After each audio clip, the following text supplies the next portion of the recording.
آآ أحدث طرق العلاج الأمراض النادرة في كذا طريقة. أول حاجة ممكن يبقى العلاج الجيني، والعلاج الجيني ده إن هو بيحصل نوع من أنواع محاولة إصلاح الجين اللي فيه تحوّر أو فيه طفرة جينية. الحاجة التانية ممكن إن إحنا نضيف حاجة في الجين ده عن طريق فيروس بيسموه adeno-associated virus، أو إن إحنا نعمل حاجة اسمها gene editing، نغيّر في تكوين هذا الجين عن طريق CRISPR technology الجديدة.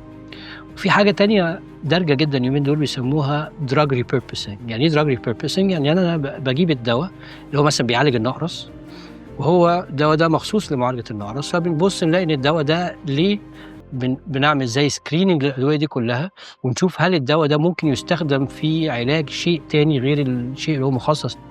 أبسط مثل حمى البحر الأبيض المتوسط. حمى البحر الأبيض المتوسط لقوا إن أحسن علاج ليها هو علاج للنقرس.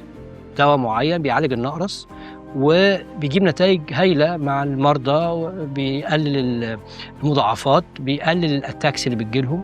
فبالتالي drug repurposing ده من الحاجات اللي دارجة دلوقتي وموجودة، ولها مفعول كويس جدًا على الأمراض النادرة.